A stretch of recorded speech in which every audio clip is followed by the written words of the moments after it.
لیکن جب آمریت مسلح ہو گئی اس ملک پہ اور کوئی جمہوری اداروں کا کوئی ریوائول نظر نہیں آ رہا تھا تو ایم آر ڈی بنی. ایم آر ڈی میں وہ لوگ تھے جو پی این اے میں تھے. تو سیاست میں وہ پرماننٹ دوستیاں پرماننٹ مخالفتیں نہیں ہوتی. تو نون کے ساتھ نہیں بلکہ اور جماعتیں بھی ہیں جن کے ساتھ ہم کولیشن میں گورنمنٹ میں.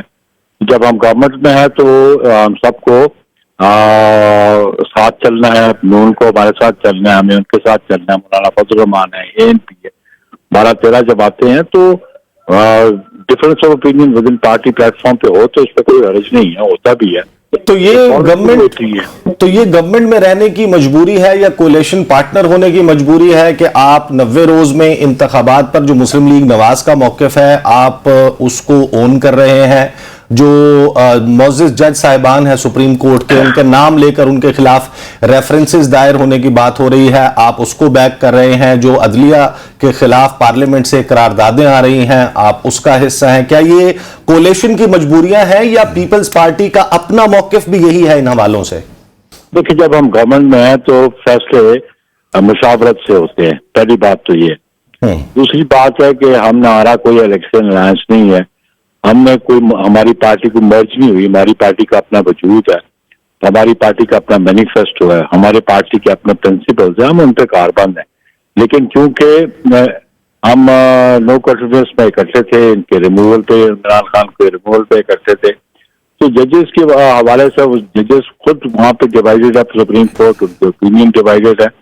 تو ابھی یہ معاملہ جو ہے وہ 90 ڈیز والا ہم تو بلیو کرتے تھے, لیکن جو سپریم کورٹ کی ورڈکٹ تھی وہ بھی بیانڈ 90 ڈیز تھی. تو پیپلز پارٹی تو ہمیشہ کہتی ہے کہ کانسٹیٹیوشن کو اپ ہولڈ کرنا چاہیے, اس کے لیے ہم نے سیکریفائسز بھی کی, اور ہم کانسٹیٹیوشن کی سپرمیسی میں ہم بلیو کرتے ہیں. لیکن کانسٹیٹیوشن میں اور پروویژنز بھی ہیں کہ جب ایسے حالات آ جائیں کہ الیکشن نہ ہو سکے تو آرٹیکل 254 بھی موجود ہے. بات یہ ہے کہ پیپلز پارٹی تو 90 ڈیز میں بلیو کرتی تھی, لیکن الیکشن کرانا پیپلز پارٹی کا کام نہیں تھا. الیکشن کرانا الیکشن کمیشن آف پاکستان کا کام تھا, ڈیٹ ان کو دینی تھی. وہ جب بھی الیکشن کرواتے تھے, کروانے کو کہتے ہیں, پیپلز پارٹی ہمیشہ تیار تھی. ودن 90 ڈیز ہوتے تب بھی ہم تیار ہے, بیونڈ 90 ڈیز ہوتے تب بھی ہم تیار. تو اب دو معاملات ہمارے سامنے ہیں, دونوں پر آپ کی رائے درکار ہے. پھر ظاہر ہے کہ آپ کی میٹنگ ہے چیئرمین بلاول بھٹو زرداری سے, تو میں بالکل آپ اس کے بعد جا سکتے ہیں. بس مجھے دو باتیں بتا دیں. ایک, جو پارلیمنٹ کے مشترکہ اجلاس سے پاس کیا گیا وہ bill, supreme court practice and procedure bill, اس کو پاس کیا گیا. وہ دونوں ایوانوں سے پاس ہونے کے بعد صدر کے پاس چلا گیا. صدر نے اس کے اوپر اپنا ایک خط لکھا, اس کو پارلیمنٹ کو واپس بھجوا دیا. جوائنٹ سیشن نے اس کو پاس کر لیا, دوبارہ صدر کے پاس ہے, 10 دن کا ان کے پاس ٹائم ہے. وہ دستخط نہیں کرتے تو وہ قانون بن جائے گا. اسی دوران اس معاملے کو سپریم کورٹ ٹیک اپ کر لیتی ہے. 3 کانسٹیٹیوشنل پٹیشنز انڈر آرٹیکل 184(3) دائر ہو جاتی ہیں, اور اس کے اوپر 8 رکنی لارجر بینچ تشکیل دیا جاتا ہے جس کی سربراہی چیف جسٹس عمر عطا بندیال کریں گے. اور اس کے ساتھ جو ججز موجود ہیں, بڑی انٹرسٹنگ کمپوزیشن ہے اس بینچ کی. آپ اس سارے معاملے پر کیا سمجھتے ہیں کہ یہ جو بینچ کی کمپوزیشن ہے, اس کے اوپر پہلے بھی اعتراضات ہو رہے تھے, لیکن چیف جسٹس آف پاکستان ان کے پاس, اس کا مطلب یہ ہے کہ 8 ایسے ججز ہیں سپریم کورٹ آف پاکستان میں. بصد احترام کہوں گا کہ جو ڈویژن سپریم کورٹ میں نظر آتی تھی اب وہ واضح ہو گئی ہے. What's your take and People's Party's take on it? جی, یہ ہم سمجھتے ہیں کہ یہ اچھا شگون نہیں ہے کہ سپریم کورٹ میں ڈویژن آئے. پاکستان میں عوام الناس اپنی گریونسز کے ریلیف کے لیے ہمیشہ عدالتوں سے رجوع کرتے ہیں, اور سپریم کورٹ ہائیسٹ فورم ہے. تو ہم سمجھتے ہیں کہ ان کا ورڈکٹ پہ ڈفرینس ضرور ہونا چاہیے, لیکن کمپوزیشن آف ججز پہ میں سمجھتا ہوں کہ اس پہ جب آپ نوٹسز آئیں گے گورنمنٹ اپنا رسپونڈ کرے گی. اوبیسلی گورنمنٹ کو نوٹس ہوں گے, اس پہ ہم اسٹریٹجی ورک آؤٹ کریں گے. لیکن ہم سمجھتے ہیں کہ ڈویژن جو ہے پاکستان کے نہ معاشی حالات کے لیے اچھی ہے, نہ سیاسی حالات کے لیے اچھی ہے. اور اس پہ ہم یہ چاہتے تھے کہ جو ورڈکٹس پوسٹ مارچ کو آئی یا سبسیکوینٹلی آتی رہی حوالے سے جو الیکشنز ہیں اس کے پنجاب اور KPK کے, اس پہ ہم یہ چاہتے تھے کہ لارجر بینچ ہو, کیونکہ ابھی بھی وہ ججمنٹ جو ہے جس کی بنیاد پہ الیکشنز کروائے جا رہے ہیں اور جو ڈیٹ فکس کی جا رہی ہے, اس پہ ایک کنفیوژن آ گیا کہ ایک ججز کہتے ہیں یہ 4-3 کا ڈیسیژن ہے, ایک چیف جسٹس والے کہتے ہیں یہ 3-2 کا ہے. کہ یہ کنفیوژن ہے تو اس کی کنفیوژن کو دور سر سپریم کورٹ کو اس حوالے سے کوئی کنفیوژن نہیں ہے, انہوں نے نوٹسز جاری کر دی ہیں اسٹیٹ بینک کو. الیکشن کمیشن نے جب رپورٹ جمع کرائی تھی, اس پر بھی اپنا موقف دے دیں کہ سپریم کورٹ کو کوئی کنفیوژن نہیں ہے, وہ چاہتے ہیں کہ اس ڈیسیژن کے اوپر عمل درآمد ہو, اس کی بھی سماعت جو ہے وہ ہونے والی ہے. اور دوسری طرف وکلاء کو کہا گیا ہے, آپ کی پارٹی کے ایک لیڈر نے بھی کہا, پی ٹی آئی بھی تیاری کر رہی ہے کہ شرائع دستور پر پہنچیں کتبے اٹھا کر چیف تیرے جانثار بے شمار. What's your take on that? دیکھیں بنیادی آپ جو کہہ رہے ہیں نا سپریم کورٹ کی ورڈکٹ کا ہے, سپریم کورٹ کی ورڈکٹ کیا کہ آپ 3 ججز کو پوری سپریم کورٹ کہتے ہیں, وہ جو 4 ججز جو کہتے ہیں جی یہ ڈیسیژن 4-3 کا ہے, اس کے سامنے رکھتے ہوئے تو پٹیشن ڈسمس تھی. اس پہ قانونی رائے ہے کہ بینچ ریکانسٹیٹیوٹ ہوا اور وہ بینچ میں بیٹھے نہیں.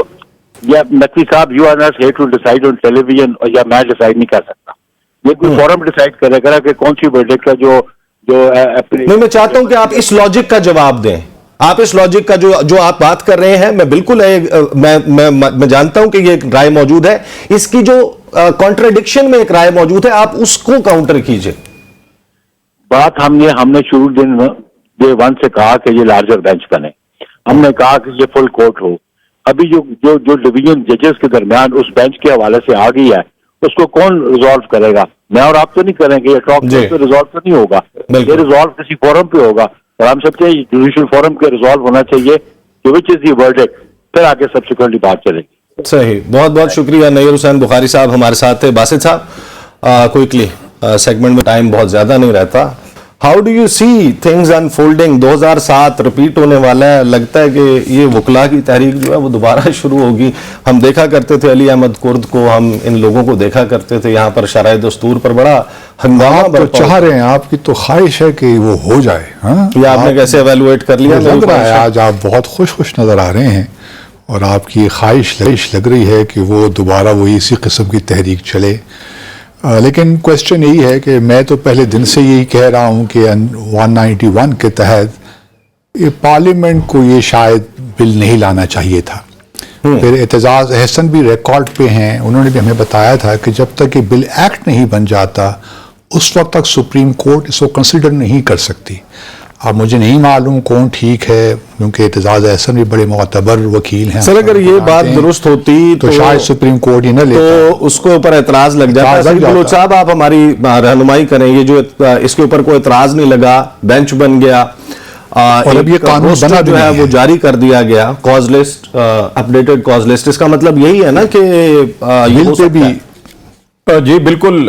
اب یہ دیکھیں کہ جب درخواستیں دائر ہوئیں, ایک درخواست گزشتہ روز دائر ہوئی, 2 آج دائر ہوئیں, اور آج ہی وہ درخواستیں سماعت کے لیے منظور ہوئیں. رجسٹرار آفس سپریم کورٹ کی جانب سے ان درخواستوں پر کوئی اعتراض عائد نہیں کیا گیا, ورنہ عموماً جب اس طرح کی درخواستیں دائر کی جاتی ہیں تو اس کے اوپر کچھ نہ کچھ اعتراضات عائد کر دیے جاتے ہیں. لیکن پھر اعتزاز احسن صاحب کی قانونی رائے ٹھیک نہیں تھی, اس کا مطلب ہے. دوسری بات یہ ہے کہ دیکھیے سپریم کورٹ کو بھی تھوڑا سا میرے خیال میں احتیاط سے کام لینا چاہیے تھا. گو کہ یہ چیف جسٹس کا پریروگیٹو ہے, لیکن انہوں نے بالکل اب ڈویژن جو ہے سپریم کورٹ نے اس کو بالکل واضح کر دیا. یہ جو 8 رکنی بینچ انہوں نے ترتیب دیا ہے, اس کا جو ہے بالکل اب واضح ہو گئی ہیں, بیٹل لائنز جو ہیں وہ ڈران ہو گئی ہیں. میں نہیں سمجھ, انہوں نے کر دیا اور it was made to. نہیں, بٹ دیکھیں نا, اس میں جسٹس مندوخیل کیوں نہیں آ سکتے تھے, جسٹس منصور علی شاہ کیوں نہیں ہو سکتے تھے؟ چیف جسٹس کا اختیار ہے, لیکن اس اختیار کو جب آپ چیف جسٹس کو کہیں گے کہ یہ اقلیتی بینچ ہے, یہ اقلیتی رائے ہے, تو پھر وہ 8 رکنی بینچ بنا کے بتائیں گے نا کہ یہ اقلیتی رائے. بتانے کی کوشش کی ہے نا کہ 15 اس وقت 15 ججز ہیں, کتنے ہیں؟ 15 ججز ہیں. 15 میں سے 8 ان کے پاس ہیں, اکثریت ان کے پاس ہے. تو انہوں نے ایک پولیٹیکل میسج تو دیا ہے, قانونی میسج نہیں دیا. تو اس کو قانون کے طریقے سے اس بینچ کو بھی ڈالنا چاہیے. تو انہوں نے ایک پولیٹیکل ڈیسیشن, میرے حساب سے یہ ایک پولیٹیکل ڈیسیشن ہے جو بینچ کی تشکیل ہوئی ہے, اور جو ممبران اس میں شامل ہیں وہ بالکل پولیٹیکل اس کی تشکیل ہے. جان کے باسط صاحب, میں عرض کروں کہ پولیٹیکل ڈیسیجنز بڑے ہو رہے ہیں. ایک وضاحت جاری کی گئی ہے جسٹس قاضی فائز عیسیٰ صاحب کی طرف سے, وہ بیٹھے ہوئے تھے صف اول میں, جہاں پر ان کے لیفٹ سائڈ پر پاکستان کے وزیر خزانہ اسحاق ڈار تھے, جن کے بیان حلفی پر حدیبیہ پیپر مل کیس جو ہے سنا تھا انہوں نے. میں نے تو ان کا نام بھی نہیں لیا, میں نے تو دوسرے 3 جو آنریبل ججز ہیں ان کا نام لیا ہے. ان میں سے کسی ایک کو تو شامل کر سکتے تھے نا, ایسی کیا قیامت تھی یار. آپ کے کلیگز ہیں